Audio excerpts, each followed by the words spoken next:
just unbelievable that it's even happening like this. I mean, you have the President of the United States implicit in a scandal that involves the former Secretary of State of the same administration, and no special prosecutor is appointed, despite that being normal, well-established protocol. It's not some wild, crazy idea that's never been done before. Like, what?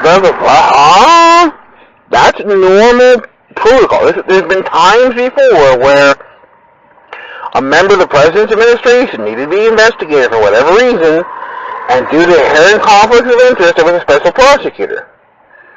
So that's not some pie-in-the-sky thing. That's the normal protocol, and there was no special prosecutor.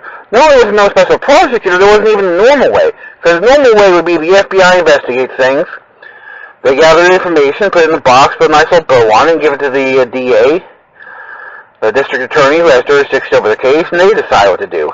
And they look it over, and they decide, hey, we need more information, or, hey, did they ask Bob Smith about this one thing? Like, oh, no, we didn't. Well, can you go do that real quick? Or, hey, what about this one thing? Or, hey, there's some missing information here.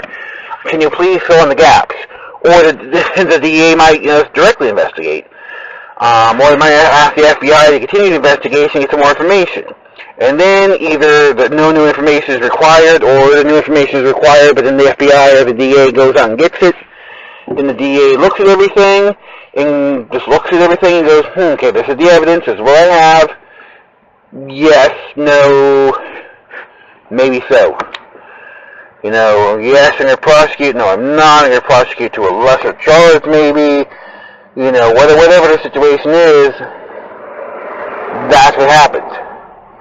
The FBI never decides this. This is not the FBI's decision at all. It's not the decision.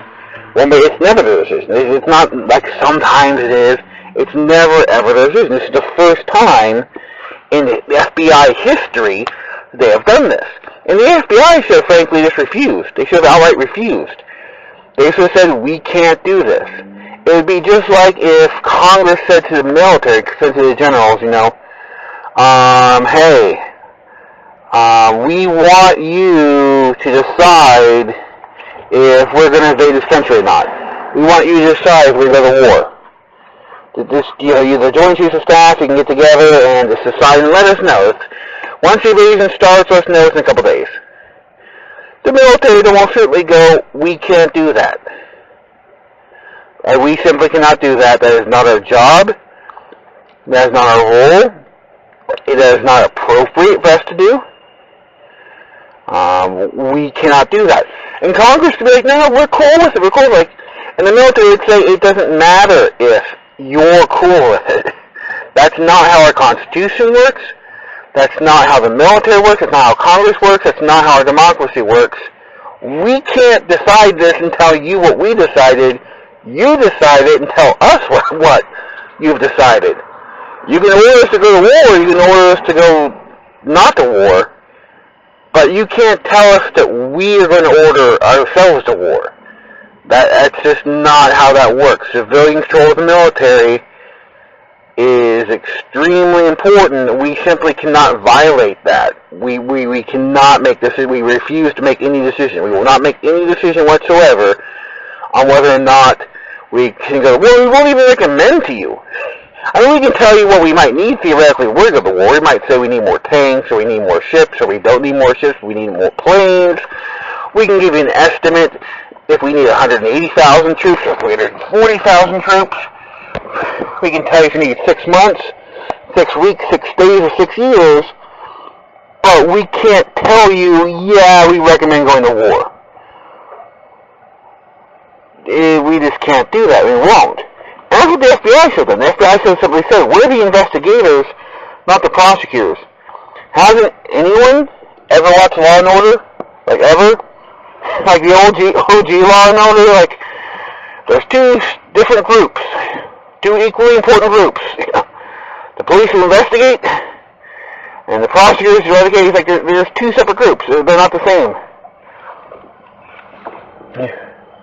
They're not the same. And, the police don't decide whether or not to press charges. The police present the evidence. And sometimes the prosecutors would be like, sorry, You haven't given us enough. Yeah, but this and this, like, nah, it wouldn't hold up in court. If you want to press charges, we're going to need more evidence, because it's our call, and right now our call is no, because we don't have enough to win a trial. We know this. And I don't care if your gut instinct is they're guilty, your gut instinct doesn't hold up in court. You know, we're the ones who know how to try this case. We're the ones who know the standards. We know the law. You're just investigators. You might be good at collecting fingerprints.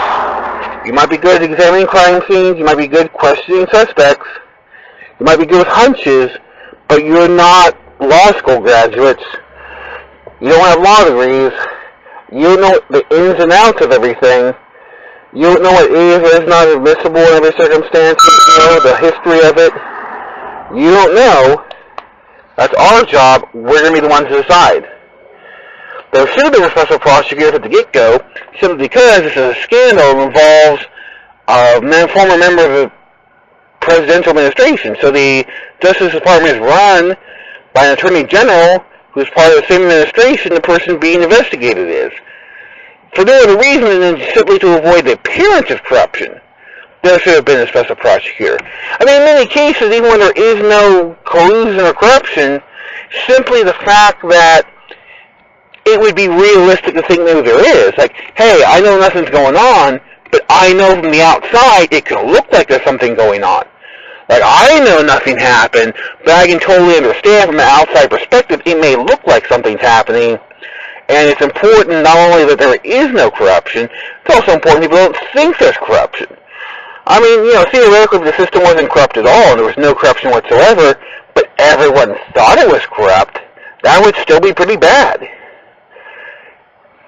So the appearances matter. So there'd be no question there would be a special prosecutor. If there's not going to be a special prosecutor for this, when would there ever be a special prosecutor? Especially once the FBI discovered that the president himself was involved, then there would be absolutely no question there would be a special prosecutor. And then when the Attorney General met with the husband of the person being investigated and met in private for half an hour, that's insane. Any other context that would be insane. If you know anyone, you can ask anyone who was like a prosecutor, a defense attorney, a judge. You know, cases have been, even really important cases, murder cases have been thrown out because a juror had inappropriate contact with the defense attorney or the prosecutor or the judge, or, you know, that's why they sequester juries and such. That's why, you know, if the juror was in the hallway of the courtroom getting a diet soda and the prosecutor walks by and they exchange some words for 90 seconds, that could be enough to get the entire case thrown out. You know, have a mystery. It could have been a year-long trial, like declare mistrial, like no. Like, you know, you can ask, if you know anyone as a judge, you can ask them that scenario. What would happen if you found out that one of the jurors was in the hallway at the courthouse, the prosecutor, prosecuting case, actually went over to them and talked to them for 90 seconds off the record, you know, outside the trial?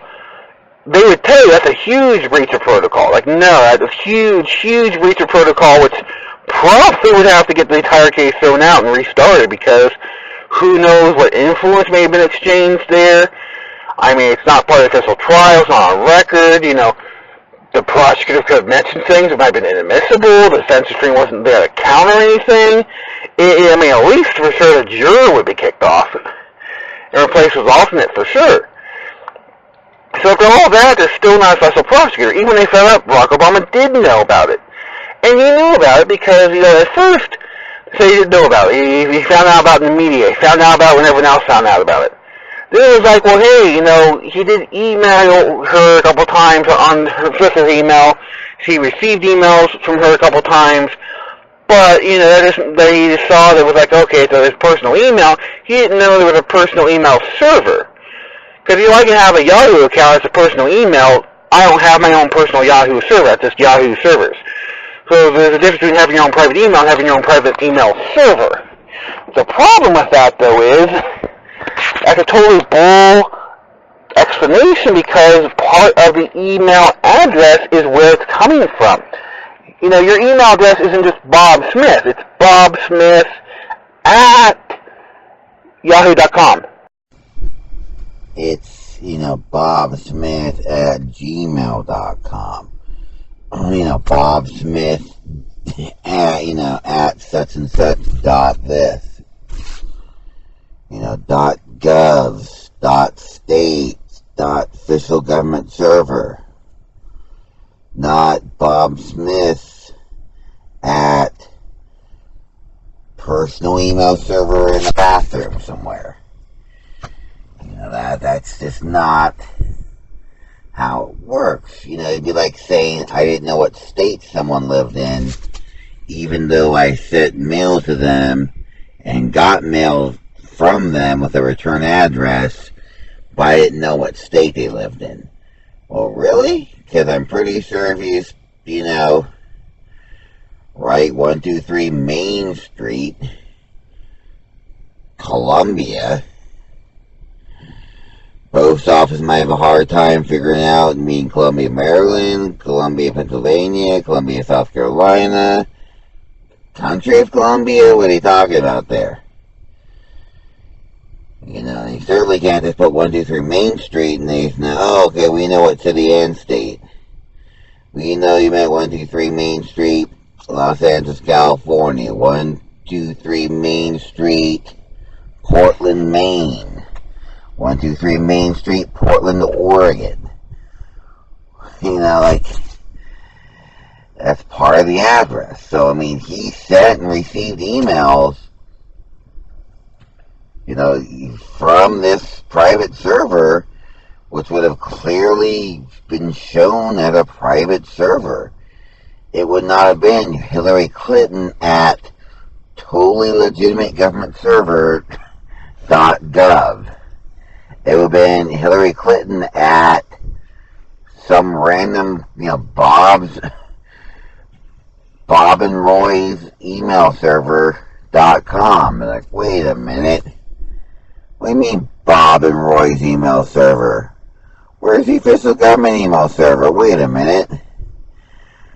I'm the President of the United States. This is potentially very sensitive information. I can't just be broadcasting this over some random Bob and Roy email server. So we know for a fact the President was aware of this email server, that it existed, that the President knew it existed.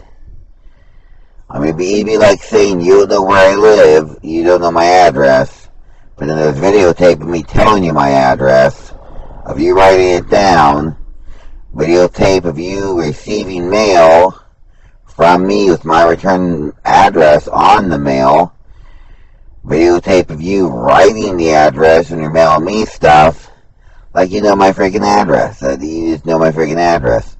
So we know for a fact that the President of the United States lied about this, and that they're involved to some extent in this private email server, this illegal private email server. Yet still, despite that, no special prosecutor. Or for that matter, not only you're not going above the norm and saying a special prosecutor, we're doing not even a regular prosecutor. No prosecutor at all. Zero. Just the FBI. No regular prosecutor, no special prosecutor. Just the FBI and the Attorney General. Despite the fact the President's involved, the former Secretary of State's involved, the Attorney General had a private meeting with the husband of the person being investigated. The whole thing's utterly ridiculous. This simply can't happen. This is all common sense says this is insane. This is incredibly corrupt, or at least looks incredibly corrupting. And there would be no reason for them to do it this way. Without giving special treatment to Hillary Clinton, there's no reason they would ever do this way. Because they've never done this way before. Never before has this happened this way. Not even one other time. So, why now? Why now? Yeah, that's what the reason why when people say this is worse than Watergate, they're not just exaggerating. Because part of the whole thing that drove Nixon out of office was the whole charge that he was using the government apparatus as his own personal partisan thing. He was using the IRS, or using the FBI, or using the CIA, or using these government agencies like they were his personal party, using them to spy on opponents and using them for political gain, not for national security reasons, but for personal gain. But here we have a situation where there's clear violation of the law, but the FBI doesn't do the normal investigation. The FBI didn't ask many key critical questions, just didn't ask. When they finally interviewed Hillary Clinton, they didn't place her under oath, didn't ask her about many important things, and they gave immunity to many top aides despite clear evidence of wrongdoing. Then they said, well, hey, she broke the law, but we're not going to do anything about it because, Bob's your uncle, basically saying, well, it was an accident. Well, first of all, the law allows gross negligence. I mean, that's why a lot of things like manslaughter, like when you didn't intend to kill somebody, it was an accident, but it was like some kind of gross negligence. I mean, a drunk driver doesn't intend to run anyone over, but they can still go to jail if they do. The law is specifically written that, gross negligence is a requirement, not intentional. Intent is not required. And people have been prosecuted who clearly had no intent to just go around exposing state secrets. There was a guy who got into serious trouble because he was on a submarine and he took a selfie to send to his girlfriend. And in the background of the selfie, there was like a radar, or I guess in this case a sonar, like, extensive military equipment. David Petraeus got in serious trouble because he had a personal diary. A personal diary he showed to his mistress, who, for that matter, had security clearance of her own. Just not that high level of security clearance. But it's kind of like right there, it's like, okay, well, it's a personal diary, and it's his mistress, i.e. somebody he knows can keep a secret. But why he didn't tell anybody my secrets thus far? What's one little diary going to make the difference? And she was a credible person who had security clearance. So, I mean, probably nothing was going to happen. This wasn't even the email. You couldn't hack his diary. The Russians couldn't hack his diary. This was a physical diary. This was, a physical object that nobody knew about, and you couldn't just go online and hack. So it was actually drastically safer than what Hillary Clinton did. This was something that was not hackable as a physical object. He showed it to one other person who he already knew could be trusted, who actually had security clearance, and obviously knew could keep secrets. And he still got into serious trouble. Serious trouble that was enough to derail any presidential aspirations. Because before there was talk about him running for president. And when this scandal broke, that pretty much torpedoed that. And literally, Hillary Clinton's still running for office. And it's like, well, wait a minute. I mean, David Petraeus is a war hero with much greater experience than Hillary Clinton has. He's a hero of Iraq and Afghanistan. He, all this great stuff. And it's like he shows his personal diary to his mistress, who has security clearance. And that ends any possibility of running for president. Hillary Clinton has an entire private email and a private email server, handles classified information in that server, lies about it, covers it up, destroys emails, including work-related emails. It's against the law. I mean, many of the emails he destroyed are gone forever, but some of them were recovered, and of the ones that were recovered, some of them were, in fact, work-related emails that should not have been destroyed according to the law. You have evidence, that your IT guy was actually getting advice online of how to cover tracks and how to destroy evidence. One of our IT guys started deleting emails after 6 months, even though Hillary Clinton knew she was conducting formal business on this email server, and he knew that there were record laws and Freedom of Information Act requests, and that you had to keep government documents. Because what if somebody sues or there's the Freedom of Information Act or something? You have to keep and archive these government emails. You can't just destroy them. But she did. And let me tell you something. I used to work for the government as a very, very, very, very low-level person. And this extremely low-level person who had access to basically no government secrets at all, but did, have a government job, or I did government things, they made sure to tell us, you have to keep this stuff. This stuff is public record. People may want to see what you did 8 months ago because of a lawsuit or Freedom of Information Act request or something. So even you lowly level person, you have to keep this stuff there. Ditto for this freaking Secretary of State.